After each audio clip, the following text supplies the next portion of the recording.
All right, if you could take your seats. Today we have a really fun competition. We have 44 students and 12 teams. They spent the month of IAP making autonomous vision-based robots that navigate this field and pick up balls and score in either the pyramids or over the walls. And just to get started, we're going to have an introduction from Vecna and Oracle. So if the Oracle, do you want to come up?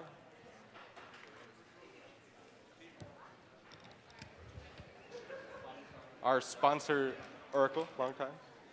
Thank you. Hey guys, I'm Yunus from Oracle. I went to MIT for undergrad and Eng. I did course 6 and 15 in undergrad and 6 in Eng. And I'm working for the customer relationship management team at Oracle right now. You might not be familiar with it, but it'll come to you when you graduate. And I wish you all a good competition. Hello, everybody. I'm Martin Bueller. I'm with Vecna Technologies. Have you heard of Vecna before? Yeah. All right, good. Yes? Do you remember the motto of Vecna Technologies? Better technology, better world. That's right. Anyway, so I'm very excited about Vecna being a sponsor for this competition. And I'm looking forward to the fun shootout here, and may the best team win. I've actually taught a course at McGill that did something similar with robots competing against each other, and it was like tremendous fun. And so I'm all the more looking forward to the competition tonight. But your robots are so much cooler because they're autonomous. You know, what I did was way back when there was the switches and motors and stuff, but you got vision and voice and intelligence, so it's going to be really cool to see all that in action. So anyway, I joined Vecna because it's a fun company. We not only make money and we win, but we also do good, as you know. You've heard the pitch before. And we're looking forward to welcoming you all to apply at Vecna. It's a great place to work. I can attest to that. And it's very conveniently located right at LYFT station. And I have also the special pleasure tonight to announce a special Vecna award that we'll be giving to a very innovative team for their robots, somebody who dares to dream, somebody who has a special something in their robot. So we'll be announcing that award afterwards. And there's a whole list of goodies. These are some of the prizes that you'll get, but this is not the Vecna award. The Vecna award will be, let's see, there's a whole list of things, and I have some notes because there's so many of them. You'll be in, well, you get the award certificate, but you're also invited to cater dinner at Vecna, and you'll get the full dog and pony show, and they're not just going to be dogs and ponies, it's going to be lots of robots and other cool things. And there's going to be various gift cards. So it's going to be a fun day and lots of loot. So with that, oh yeah, I just want to also introduce Andreas Hoffman. He is Vice President of Autonomous Solutions. So if you have any questions about autonomous robots, he's your man. And we have various other Vecna people here that you probably recognize from earlier events that you can talk to tonight. Anyway, with that, I don't want to stand between the beginning and the competition. So may the best team win, and looking forward to the event.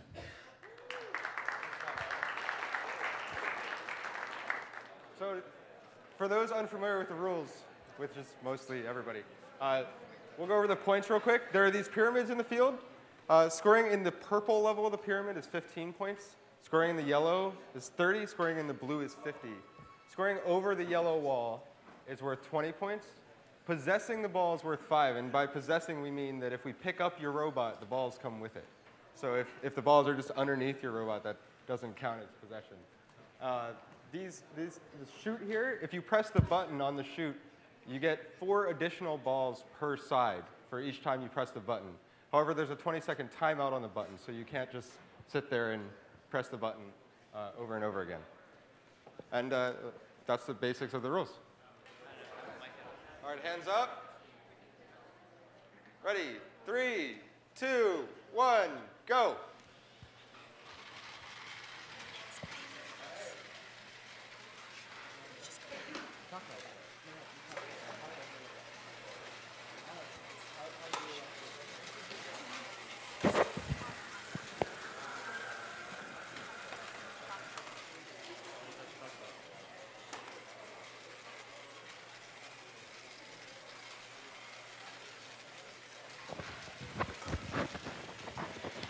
So can you tell us what your robot's doing? So for 45 seconds, it'll be driving around looking for balls. And then after that time's out, it will line up with the blue tower and drop the balls in the top compartment, just like that. And it'll do that again repeatedly, hopefully.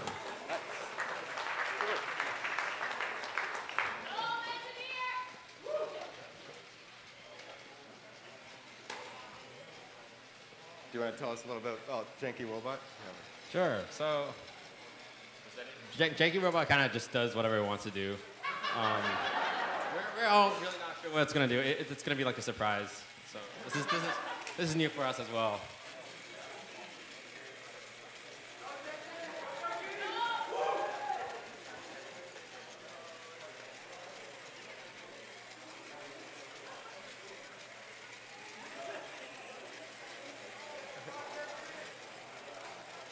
So is it trying to score right now? Probably.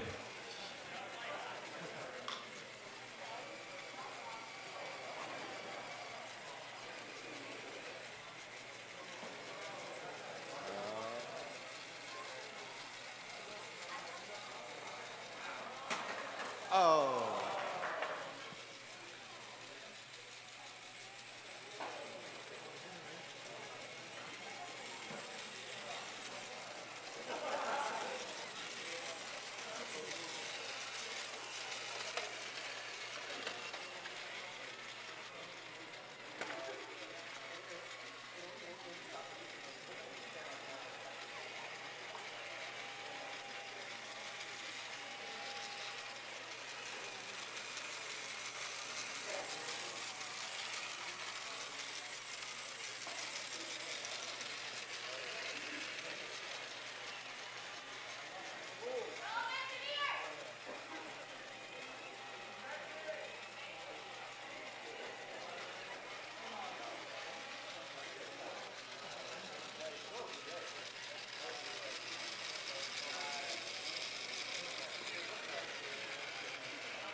Five seconds.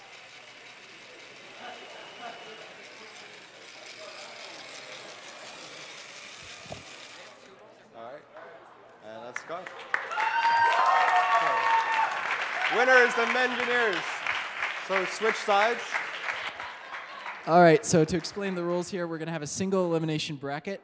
Both teams play on each side of the wall just to make sure things are fair. So we have one more Team 3 versus Team 7 match, and then we'll move on. All right, 3, 2, 1, go.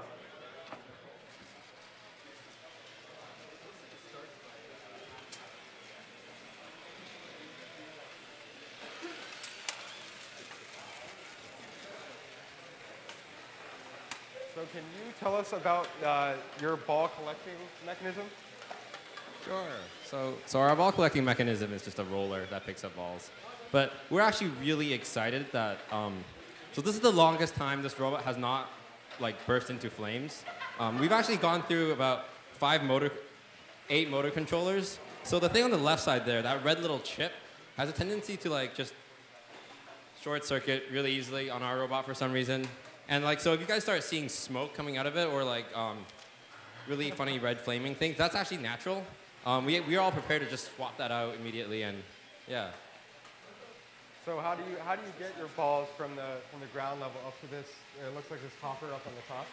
Oh yeah. So there's a little helix thing at the back that's just picking up the balls like that. And then looks like it's working. You have a second rubber band roller at the top of your robot. Right. So if it does what it's supposed to do, it'll dispense the balls at the correct time. Hopefully not to our own side.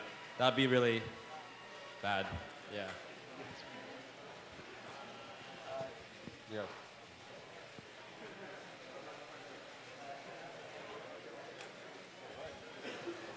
So you guys seem to be having a little bit of trouble. Do you know what's going on?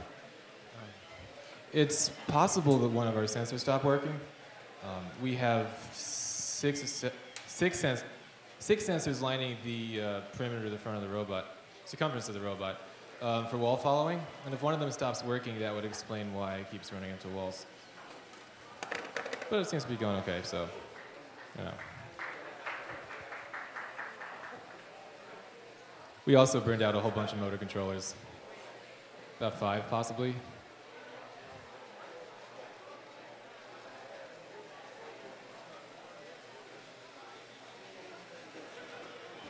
How does your vision algorithm recognize the tower? So it's just straight color detection. When it's a certain, when it's looking for the goal from a distance, it just drives towards purple. The nearest biggest purple blob. As it gets close enough, as determined by how close it is, appears to be in the camera, it'll start honing in on the blue thing on top. Essentially how it works.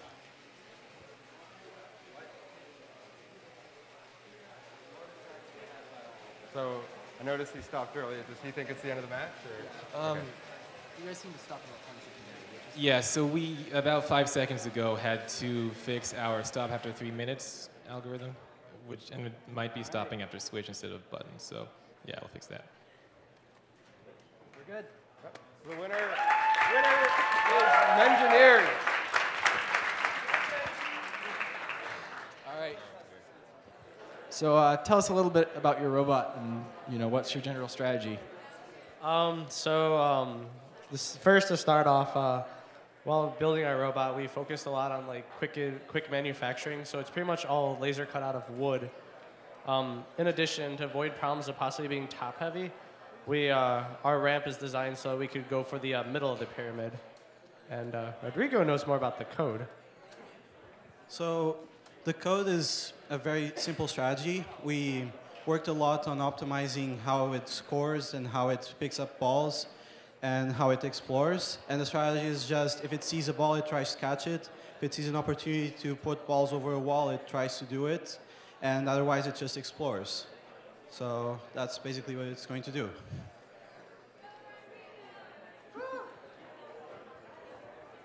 All right. You guys ready to go? All right. So our robot does something very similar. It just has like a normal state machine, and it sees a ball and it goes for it. Otherwise, it will spin in a circle and move around to look for it.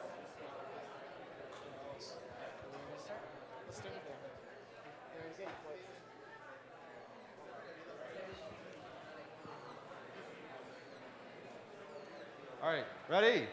3, 2, 1, go.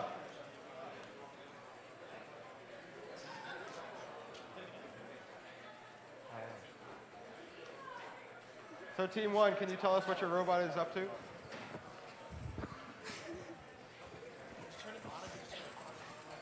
Here's Mike.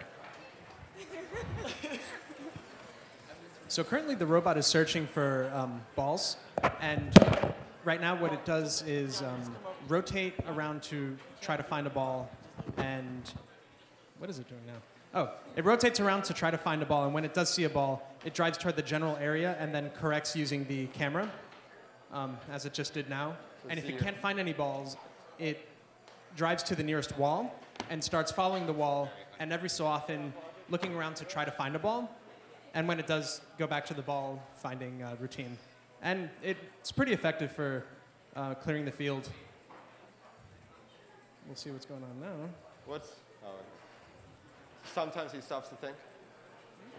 Thinks about where he's going next. I heard, so you guys map occasionally. Are you using mapping in this round? Yeah. So at the front of the robot, there's a sensor array that, using IR sensors, which give us pretty accurate readings for distance. And with that array, we generate a map of our environment. And with the encoder odometry being as reliable as it is, the robot can generate a map, and there's no need to localize because it's only a 3-minute match and the encoders don't drift within that time. Team 11's having a few technical problems. They're going to see if they can get ready for the second half of the match.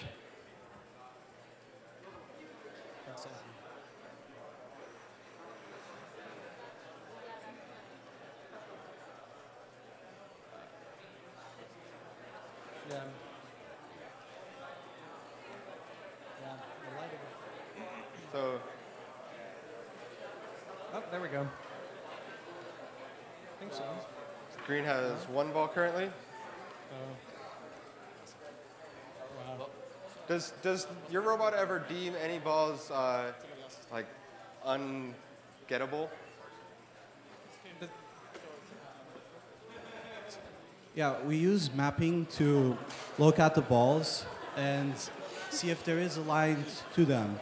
And if we see that they are basically ungettable, that is, with the time, okay, now it thinks it's scoring, because it sees the scoring tower. But we didn't have time to program it to be smarter about going there. So it just finds the wall that's nearest in the way to the scoring tower. And that ended up to be the case. So our robot didn't move because the start wire came loose. So hopefully on the other side of the field, it'll probably be okay. So Luckily, he didn't lose his ball. So still have a scoring round. Yep. So switch sides.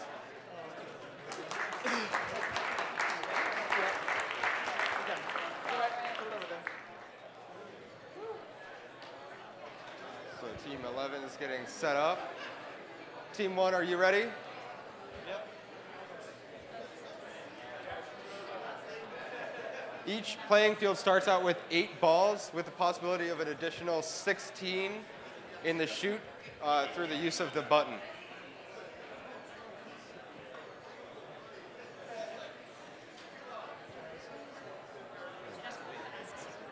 Yeah, so our camera fell off right before the first match, and we screwed it back on, but we screwed it on upside down.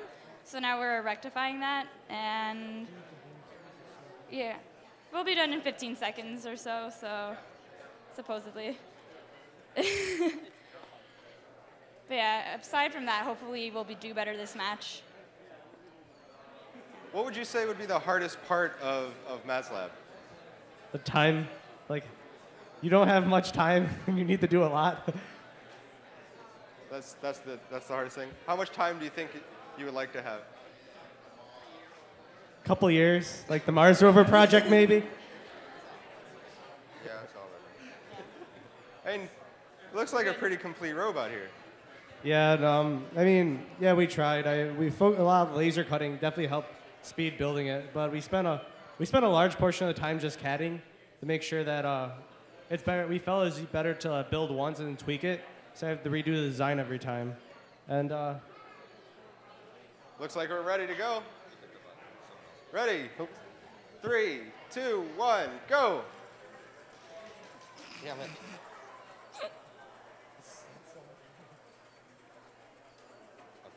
Okay, you're good.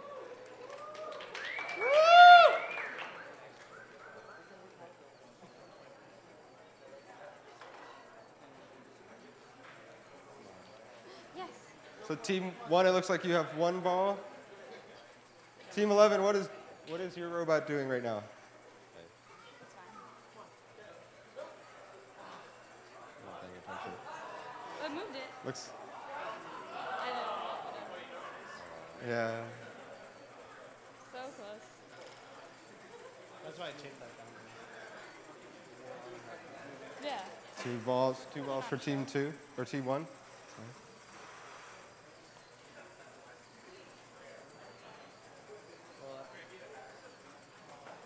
So team 1, why is your robot? I noticed team 11's robot's made out of plastic. Why did you go for wood with your design? Well, on the start, the plastic commonly used is acrylic, and acrylic basically shatters if you like drop it at all, and it's not. I mean, it's easy to build with, but it's not gonna last. Whereas wood's strong, it lasts.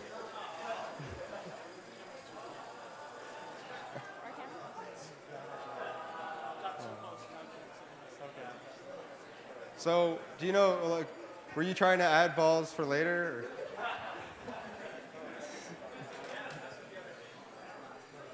Well, what we figured is at one point we just add all the balls to the other team's hopper and hit the button.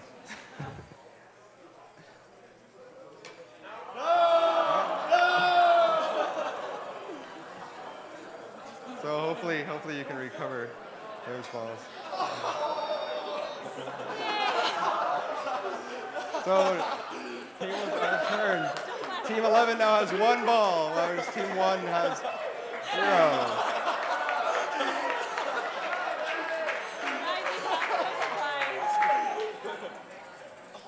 We're currently tied. It's currently a tie game.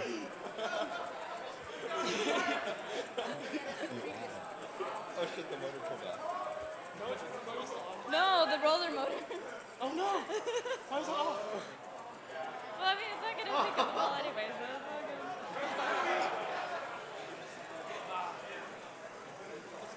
good. So Team 11, it looks like What are your scoring your criteria? roller stopped spinning. Is it supposed to? Yeah, it seems that our roller motor has stopped, unfortunately, but we did collect the ball, so 10 seconds. that's good. Oh, the camera came out. Oh, is that fixable? Oh, I stopped right on the dot.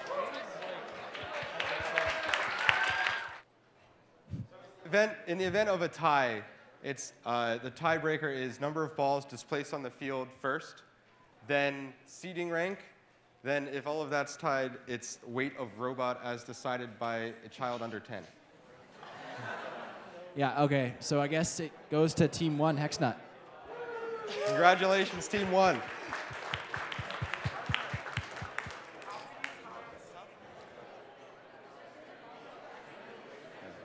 So IAP Maslab is the length of IAP, so it's only 1 month long.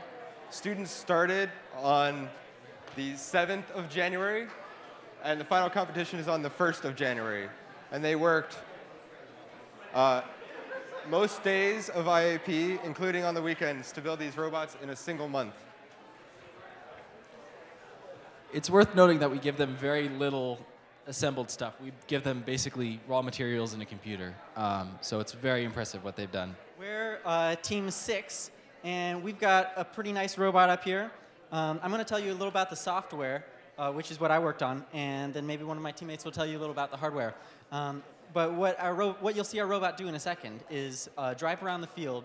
What it's looking for is red balls using our camera, and once it also it's looking for yellow walls, which you'll see on this like pyramid and also the yellow walls between the two fields. And when it detects a yellow wall and also that it has collected some red balls, it will go dump those over and score a few points. And maybe one of my teammates will talk about the hardware.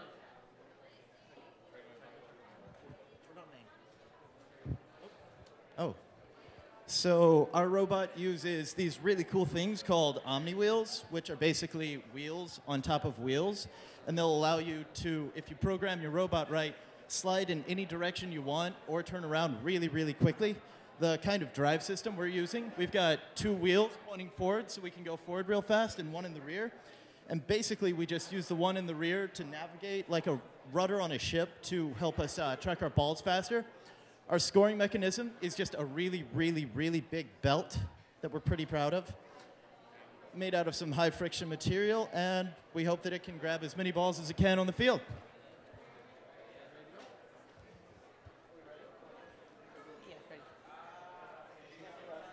Ready to go? All right. 3, 2, 1, go.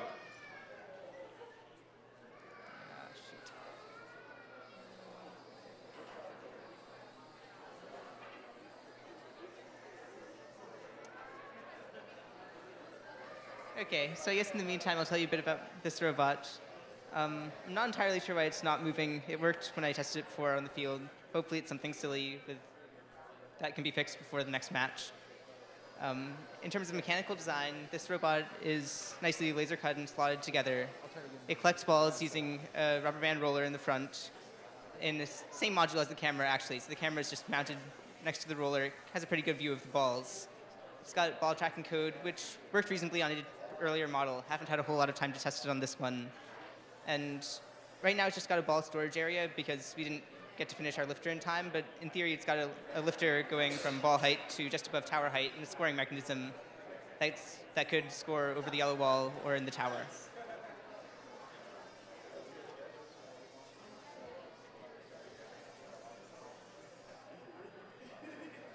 Team 6. So it looks like you have 2 balls right now. So you have 1 at the top. You were trying to score in the white area of the wall.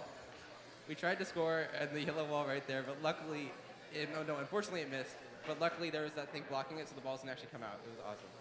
So, but now it might actually try to score. Maybe. Oh wait. 3 balls. Is that it? So tell me about your uniform. Well, actually, I don't think I'm gonna. Yeah.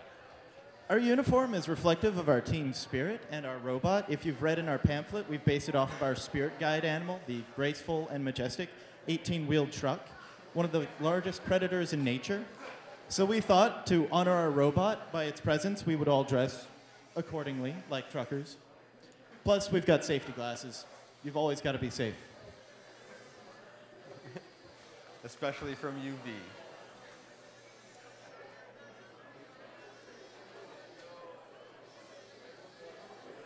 Tell us about your... Do you know what it's doing right now? I believe it might be trying to assimilate the field.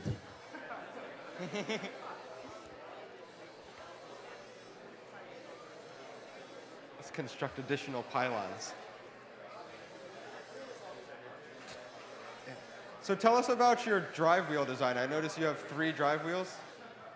So, as I mentioned earlier, our drive wheels are these really, really cool Omni wheels.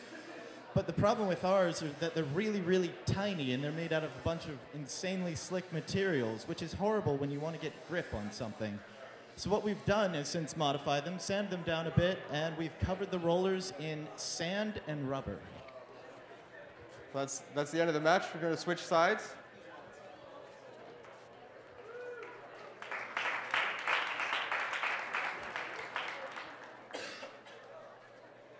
So the teams all start with a basic kit of parts. The kit of parts includes a computer, motor controller, 2 drive motors, wheels, and a piece of pegboard that's 12 inches by 12 inches, along with a couple basic sensors. And from that, and they also get some raw materials such as acrylic, and bearings, and a little bit of wood. And from that basic kit of parts, they all construct these fabulous robots that you're seeing today. So it's quite amazing in just a short month what comes out from really just a basic set of components. So right now, both teams appear to be restarting their computers. Can you tell us any?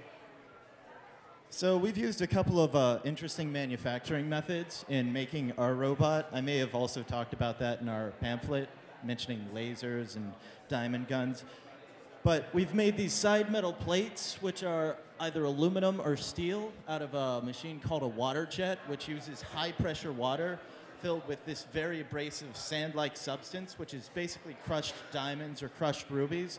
And it goes through and it shoots straight through metal. It's a really cool machine to watch work. We've also got a couple of acrylic bits on the back, as Team 1 mentioned in their spiel. Acrylic is really good at cracking, and ours has cracked a couple times. But we figured we couldn't make an honest-to-goodness trucker bot without having it held together by duct tape. I just wanted to... I notice you have very large eyes. Do those do anything? All the better to see you with. That is blinding. Those are fog lights straight off of a car. His car, actually.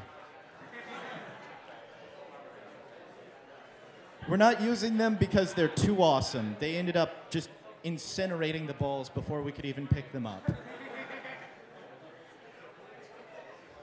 Testing. Hello. So we realized that it's a little hard to see this, so I'm going to help narrate. I'm Sam. I ran Maslab last year, and so I'm hoping to help keep you entertained and explain what's going on the field. We should be starting in just a couple of minutes, and as soon as Dartha gets back, we'll progress. So yeah.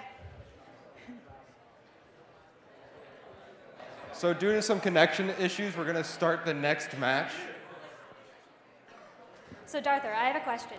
which is how do most teams actually go about making their robots? Do they machine them by hand? Do they, I don't know. Each team chooses a variety of methods. Most teams choose to CAD their robots or design them on a computer first. And that way they can test how parts are going to fit together, how linkages are going to work together, and basically then they can submit that design to a laser cutter or a water jet, which will cut the parts out of flat sheets. And you can see most of these robots are made with flat sheets, in this case metal or plastic. And then they assemble the flat sheets and end up with a final robot. Are those facilities offered here at MIT, or where do they go about doing this? Yeah, all those facilities are available here at MIT. Okay. They're kind of spread throughout campus. Which ones would you say that most people are using this year? Heavily laser cutters. Okay. Edgerton laser cutter, CSAIL? I'm CSAIL, architecture, IDC. Basically, there are laser cutters in most of the buildings at MIT, and so the students have been using them all over campus. And so if people in the audience wanted to go out making robots, could they get access to these? It'd be very difficult. Really, Edgerton? They denied having it.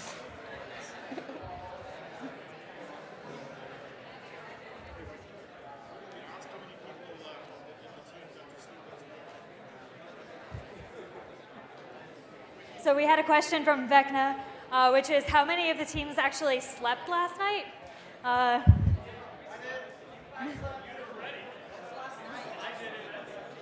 So it looks like maybe a third slept.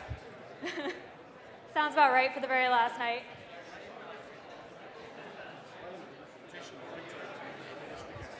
Okay, hold on. So it looks like we're ready to go. Ready? 3, 2, 1, go. And we're off. It looks like the green team is going straight towards the ball. Good job. You got one first few seconds. Oh man, they're powering through the field. 2. Oh, are they going to see it? Maybe. Heading towards another green ball.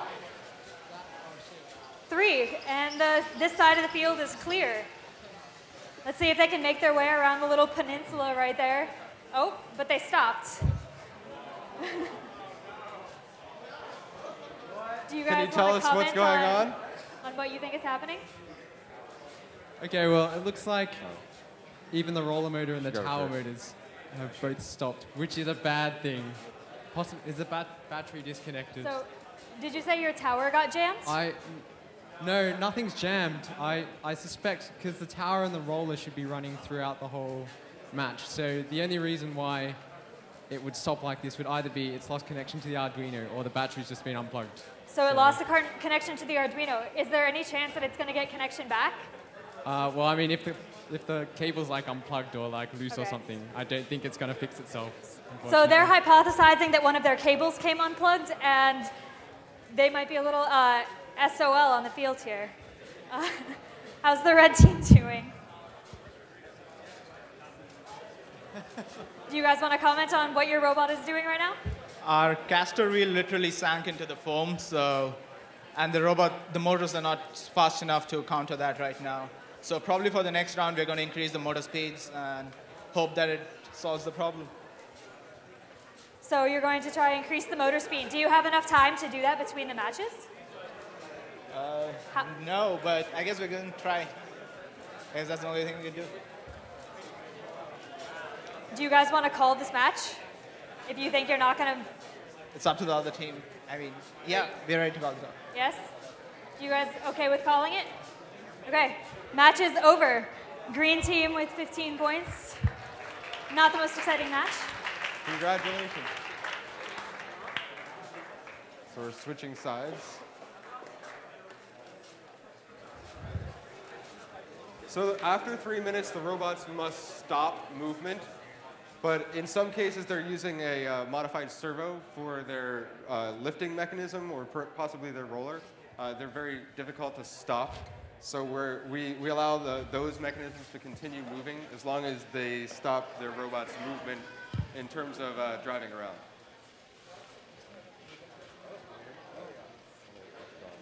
So what would you say the dominant strategies are to that the teams have adopted to dominate this map? There's a large variety of strategies. I would say about half the teams go for the pyramids and half go for the yellow walls. Well, maybe a third, and then the other third go for both. And I think very few actually try for the shoot. I think they're all eyeing if you can clear the field, there's a 200-point bonus, and they don't want to add extra balls to the field that they would have to then clear.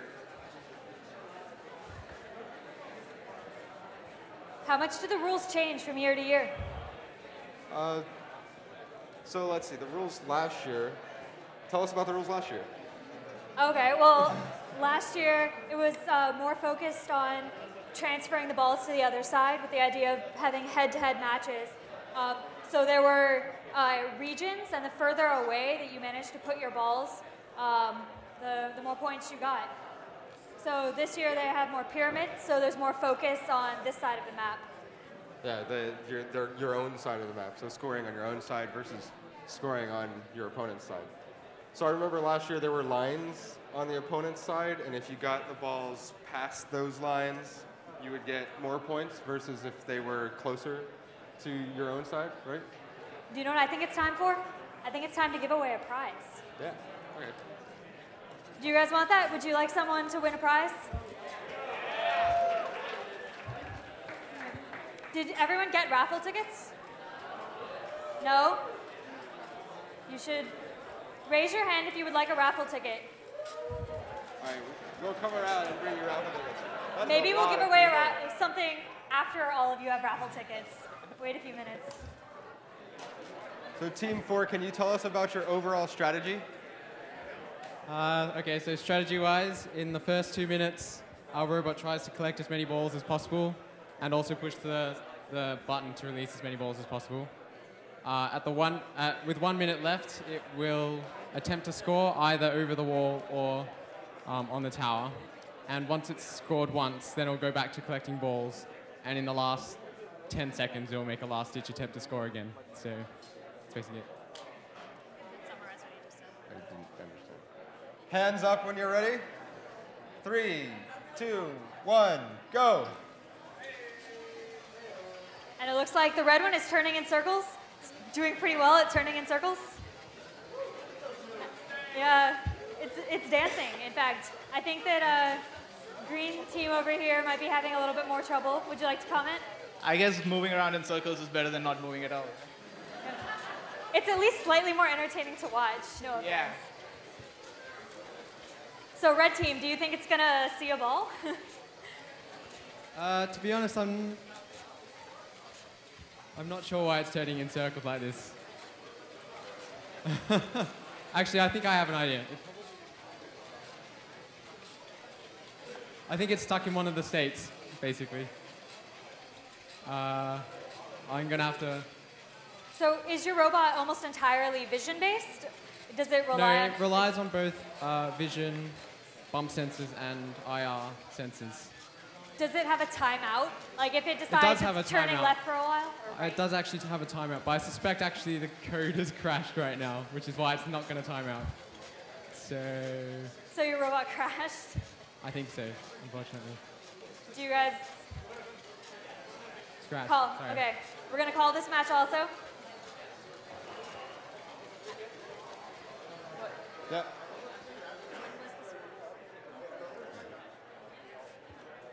So, Team 4, Yellow Jackets win this match. Little Murphys, sorry. We've actually got a 5th person on our team, but he's been called out of the country due to family reasons, but we decided to bring him here in spirit and in face. Everybody meet Harry. Now, some of you have been wondering why we had to leave so urgently from the last competition. We're okay. The robot's USB cable, however, not okay. But we've got that fixed, and I think we're ready to rock and roll.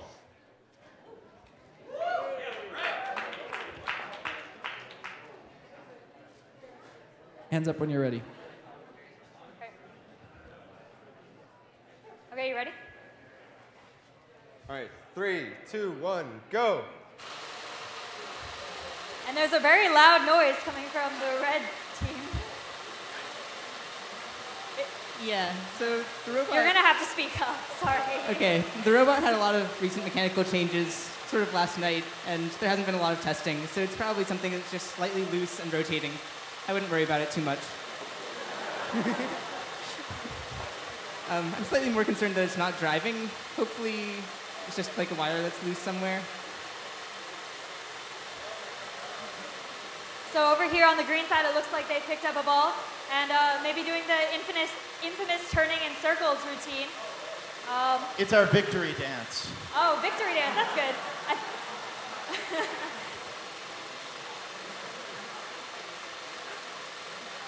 Is it ever going to see that other ball, do you think? Do you think it's going to see the green ball that's like a foot away from it?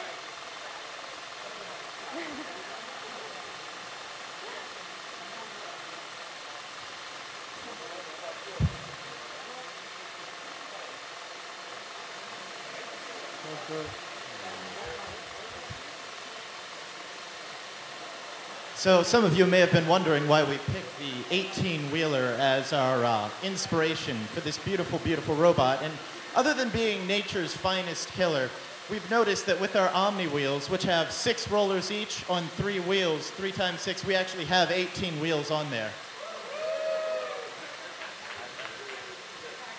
So another feature that we recently added to our robot as of last night was that it now plays some special music. I wonder if it actually is making any noise right now. So their robot makes noise, makes music? I guess the speaker isn't powerful enough, but it should be blasting Youngcat at full volume. Unfortunately, yeah, the speakers are hidden somewhere.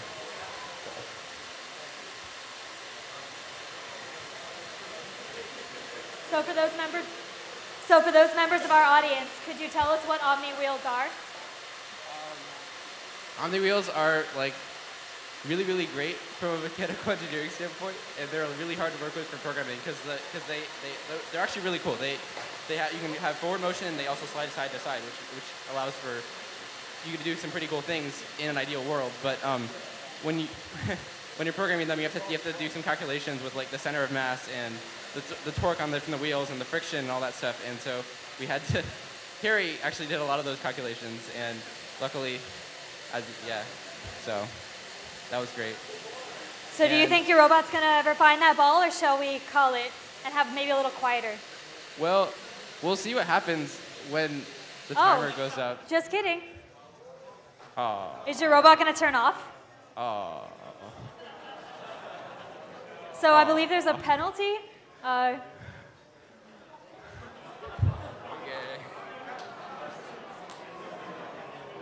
So there's a 10-second grace period, but after that it's minus 5 points a second.